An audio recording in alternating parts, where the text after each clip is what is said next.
Apakah kamu seorang karyawan atau pegawai sebuah perusahaan? Sudah berapa lama kamu bekerja di sana? Mungkin saat ini kamu sudah merasa bosan atau jenuh bekerja. Kita tahu ada dua pilihan di sini, yaitu kamu tetap terus bekerja atau kamu resign dari pekerjaanmu. Kamu tetap bekerja karena kamu butuh penghasilan, atau kamu resign karena kamu sudah tidak cocok dengan keadaan di sana. Kalau kamu termasuk yang memilih resign, maka setelah resign kamu akan merasakan fase-fase perubahan yang signifikan di dalam keseharian hidupmu.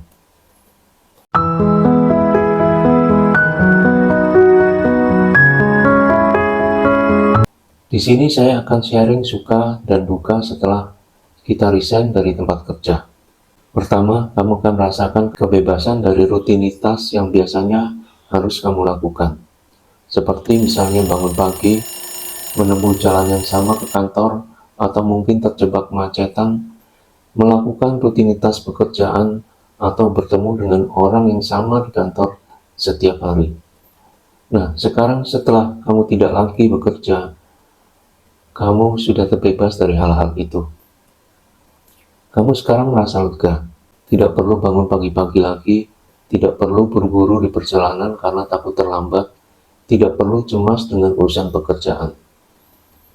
Yang kedua, kamu bisa melakukan segala sesuatu yang biasanya tidak bisa kamu lakukan karena keterbatasan waktu. Misalnya olahraga pagi, jalan pagi atau bersepeda, atau mungkin kamu punya hobi memancing, traveling, berkebun, dan sebagainya.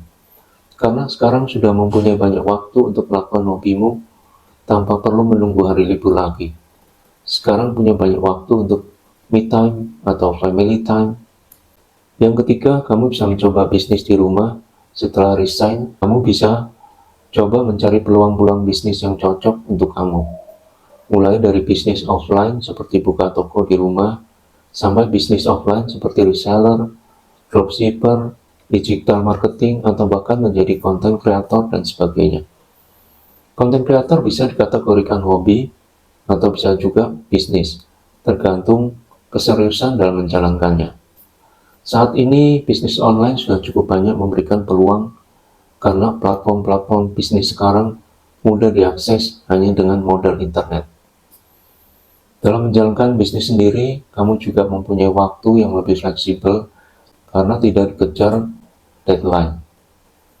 3 fase yang saya ceritakan tadi adalah hal-hal yang menyenangkan. Sekarang kita masuk pada fase yang keempat, yaitu sesuatu yang tidak menyenangkan. Setelah kamu resign dan bisnis rumahanmu sudah mulai dijalankan, tentunya kamu berharap semuanya bisa berjalan sesuai dengan harapan. Tapi sayangnya, bisnis di awal pasti belum maksimal. Masih banyak orang yang belum tahu bisnismu.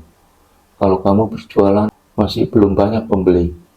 Padahal kamu sudah mengeluarkan banyak modal. Disinilah kamu mulai merasa khawatir dan mulai membanding-bandingkan. Di mana dulu waktu masih bekerja, setiap bulan kamu mendapatkan penghasilan yang pasti.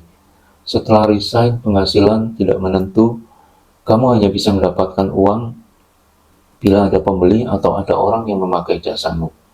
Itu pun tidak menentu, sehingga penghasilan tiap bulan tidak menentu juga.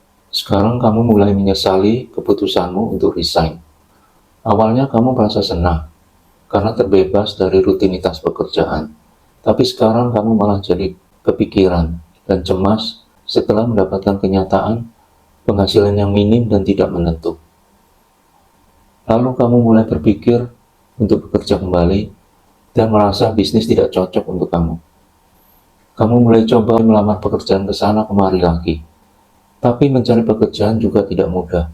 Banyak orang-orang lain yang juga antri mencari kerja dan semua diseleksi untuk mendapatkan yang terbaik. Apa yang saya bagikan ini hanya suatu gambaran yang mungkin bisa terjadi pada setiap orang yang resign dari pekerjaannya. Karena itu, buat kamu yang ingin resign dari pekerjaanmu, kamu harus mempunyai persiapan yang matang terlebih dulu. Jalankan dulu suatu usaha sebagai sampingan sebelum kamu benar-benar resign. Bila usaha sampinganmu semakin berkembang dan sampai batas di mana kamu tidak dapat membagi waktumu lagi untuk menjalankan keduanya, baru kamu bisa membuat keputusan untuk resign. Di samping itu, kamu juga harus memiliki tabungan untuk biaya hidup beberapa bulan ke depan. Untuk berjaga-jaga kalau sementara usahamu masih terbilang baru itu belum bisa mengcover biaya hidupmu atau keluargamu. Bagi kamu yang memutuskan untuk tetap bertahan dalam pekerjaanmu, cobalah untuk mencintai pekerjaanmu itu dan bersyukurlah karena kamu masih mempunyai pekerjaan tetap. Kamu masih mendapatkan penghasilan yang rutin. Banyak orang di luar sana yang menginginkan pekerjaanmu. Banyak orang di luar sana yang masih berusaha mencari pekerjaan. Karena itu bersyukurlah dengan apa yang kamu miliki sekarang. Karena itu anugerah bagi hidupmu. Itu pendapat saya. Enjoy your life, tetap semangat, sampai jumpa.